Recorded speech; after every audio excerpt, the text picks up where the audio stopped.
दोस्तों आज हम लोग देखेंगे सुपरपोजिशन थ्योरम। पहले उसका एप्लीकेशन समझ लेते हैं। देखिए दोस्तों, कोई भी पूरा आप जो यूनिट पढ़ोगे नेटवर्क थ्योरम्स, इसमें हम लोग अलग अलग थ्योरम का स्टडी करेंगे। कोई भी थ्योरम है उसका बेसिक इंटेंशन क्या होता है कि नेटवर्क का परफॉर्मेंस ढूंढना, नेटवर्क से जुड़े हुए परफॉर्मेंस पैरामीटर कैलकुलेट करना, या फिर ऐसा कह लीजिए किसी भी एलिमेंट में कितना करंट पास होता है, किसी भी एलिमेंट के अक्रॉस कितना वोल्टेज मिल रहा है वो जानना। ठीक है, तो ये सारे थियरम्स है, इसके बेसिक एप्लीकेशन आप कह सकते हो, यही एप्लीकेशन है। थियरम्स आपकी हेल्प करते हैं नेटवर्क को समझने के लिए। तो सुपरपोजिशन थ्योरम क्या करता है? It is applied to find voltage और current through the any element of the network which is containing more than one energy sources. अच्छा, हर नेटवर्क का अपना एक कैरेक्टरिस्टिक होता है, एक प्रॉपर्टी होता है। सुपरपोजिशन थ्योरम हम लोग कब यूज करेंगे? जब नेटवर्क में एक से ज्यादा एनर्जी सोर्स है, एक से ज्यादा वोल्टेज सोर्स है या करंट सोर्स है या दोनों है, तो हम लोग सुपरपोजिशन थ्योरम यूज करेंगे, जिसकी मदद से हम लोगों को नेटवर्क में किसी भी एलिमेंट में कितना करंट पास होता है, कितना वोल्टेज पास होता है, वो हमको पता चलेगा। और इसकी कुछ कंडीशंस होती हैं, वो कंडीशंस हम फॉलो करेंगे, जिनको हम स्टेप कहते हैं। स्टेटमेंट इसका देखते हैं दोस्तों। In a linear bilateral network containing more than one energy sources, current through or voltage across any element of the network is equal to sum of current or voltage by individual voltage or current source acting individually when other sources are hidden behind their normal internal resistance। आप लोगों को current और voltage में confuse नहीं होना है। आप पूरा स्टेटमेंट करंट के रेफरेंस में भी लिख सकते हो या वोल्टेज के रेफरेंस में से लिख सकते हो। इसका मतलब मैं सिंपल आपको समझाता हूं। अगर कोई नेटवर्क में एक से ज्यादा एनर्जी सोर्स है, तो किसी भी एलिमेंट में करंट कितना पास होगा? तो कि हर वोल्टेज सोर्स या हर करंट सोर्स का इंडिविजुअल इफेक्ट लेके जो करंट मिलेगा उसको सम करेंगे, उसका एडिशन करेंगे, उतना करंट पास होगा। लेकिन आपको जब एक से ज्यादा वोल्टेज सोर्स वाला नेटवर्क दिया गया है, तो जब आप एक सोर्स को कंसीडर करते हो तो दूसरे सोर्स को आप, वोल्टेज सोर्स को हम शॉर्ट सर्किट करेंगे, करंट सोर्स को हम ओपन सर्किट कर देंगे, करंट सोर्स को निकाल देंगे और वोल्टेज सोर्स की जगह पे लिंक लगा देंगे। और अगर वोल्टेज सोर्स या करंट सोर्स का इंटरनल रेजिस्टेंस दिया गया है तो उसको एज इट इज रखेंगे। इतना सा करना है। इसको ज्यादा समझते हैं दोस्तों। स्टेटमेंट वापस रिकॉल करते हैं। कैसा नेटवर्क? लीनियर, जिसमें वोल्टेज और करंट का चेंज लीनियर होता है। जैसे वोल्टेज चेंज करते हो करंट चेंज होता है। बायलेटरल माने करंट दोनों डायरेक्शन में फ्लो हो सकता है। Linear bilateral network containing more than one energy sources, जहां पे एक से ज्यादा एनर्जी सोर्स है, एक से ज्यादा वोल्टेज सोर्स है या एक से ज्यादा करंट सोर्स है। करंट थ्रू एनी एलिमेंट, किसी भी नेटवर्क के एलिमेंट में current is equal to sum of current by individual source acting. हर सोर्स को इंडिविजुअल अलहदा आपको कंसीडर करना है। जब क्या आप एक सोर्स को कंसीडर करोगे तो दूसरे सोर्स को आप निकाल दोगे। अगर वोल्टेज सोर्स है तो उसको शॉर्ट कर दोगे, करंट सोर्स है तो उसको ओपन कर दोगे, और इंटरनल रेजिस्टेंस जो दिया गया है उसको एज इट इज रखोगे। तो आपको हर एलिमेंट में हर सोर्स से जितना करंट फ्लो होता है उसका सम करके टोटल करंट ढूंढना है। एक सिंपल एग्जांपल लेते हैं दोस्तों। ये जो एग्जांपल वही है जो हमने नोडल एनालिसिस में लिया था दोस्तों। यहाँ पे दो वोल्टेज सोर्स है, 12 वोल्ट और 10 वोल्ट का, 2 ओम, 1 ओम और 10 ओम है। हमको फाइंड क्या करना है? 10 ओम रेजिस्टेंस पे कितना करंट फ्लो होता है वो देखना है। चलिए स्टेप बाय स्टेप आते हैं। सबसे पहले 12 वोल्ट का बैटरी सोर्स कंसीडर करेंगे, तो नेटवर्क क्या हो जाएगा? चेंज हो जाएगा। देखिए यहाँ पे वोल्टेज सोर्स दिया गया था, मैंने उसको शॉर्ट कर दिया, एक लिंक लगा दी और वोल्टेज सोर्स को मैंने निकाल दिया। अभी मेरे को सिंपल सर्किट मिली, मुझे इसको सॉल्व करना है और 10 ओम रेजिस्टेंस में 12 वोल्ट का वोल्टेज सोर्स की वजह से कितना करंट फ्लो होगा वो मैं ढूंढूंगा। चलिए, यहाँ पे 10 और 1 ओम दोनों पैरेलल हैं, तो इक्विवेलेंट रेजिस्टेंस क्या होगा? Multiplication divided by addition.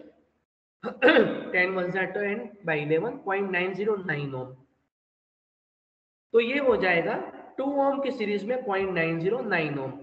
और अभी दोनों सीरीज में आ गए। देखिए मैंने क्या किया, 1 ओम और 10 ओम को इक्विवेलेंट फाइंड किया, उसका दोनों को सिंप्लीफाई किया तो 0.909 का इक्विवेलेंट आया, फिर मैंने इसको निकाल कर यहाँ पे ये लगा दिया, अभी दोनों सीरीज में हो गए, तो 2 प्लस 0.909 2.909 का मुझे टोटल रेजिस्टेंस मिला।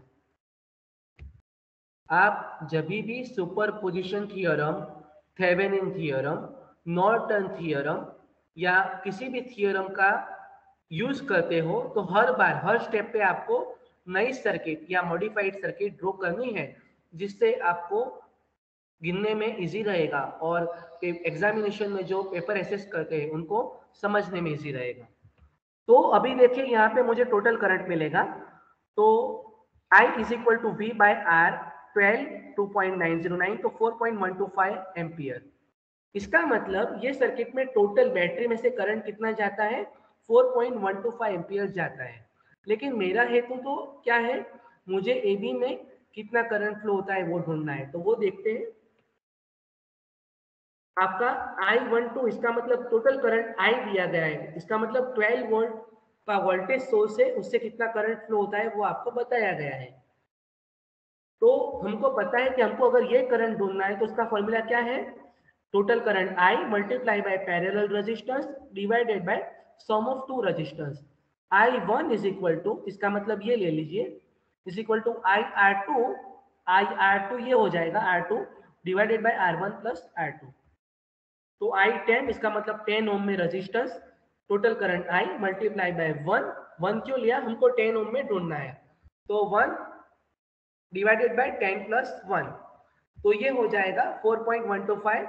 तो हमको इसका सिंप्लीफिकेशन से मिलेगा 0.375, जो कहां से कहां आएगा? ए से बी की तरफ आएगा।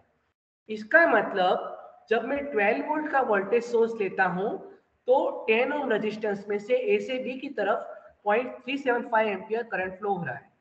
आगे बढ़ते हैं। अभी देखिए ये हमारी ओरिजिनल सर्किट थी और मैंने इसको शॉर्ट कर दिया था। अभी मैं इसको मॉडिफाई करता हूँ और 12 वोल्ट को शॉर्ट करता हूँ।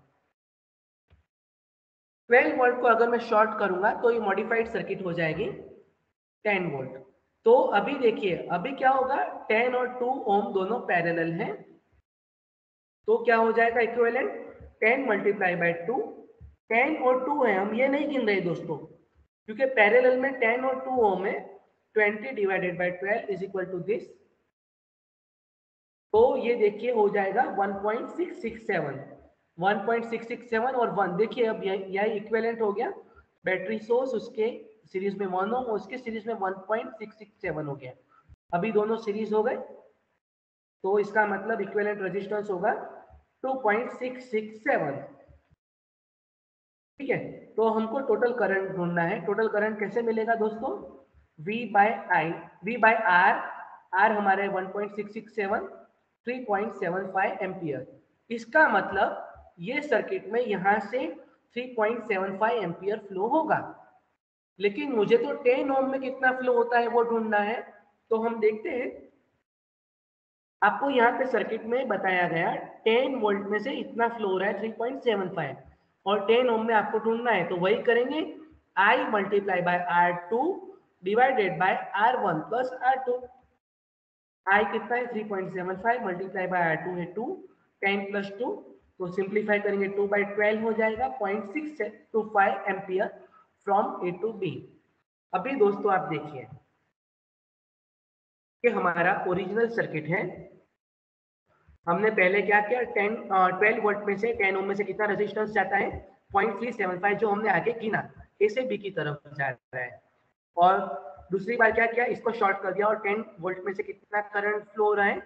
0.625। तो टोटल करंट हम कैसे गिनेंगे, दोनों का डायरेक्शन सेम है तो सम होगा, अगर सेम नहीं है तो ऑपोजिट डायरेक्शन में नेगेटिव होगा।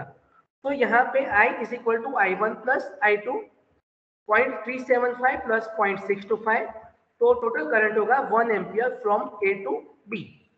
तो इसका मतलब यहाँ पे 1 एम्पियर करंट फ्लो होगा 10 ओम में। दोस्तों ये आपका सुपरपोजिशन थ्योरम का एप्लीकेशन हुआ।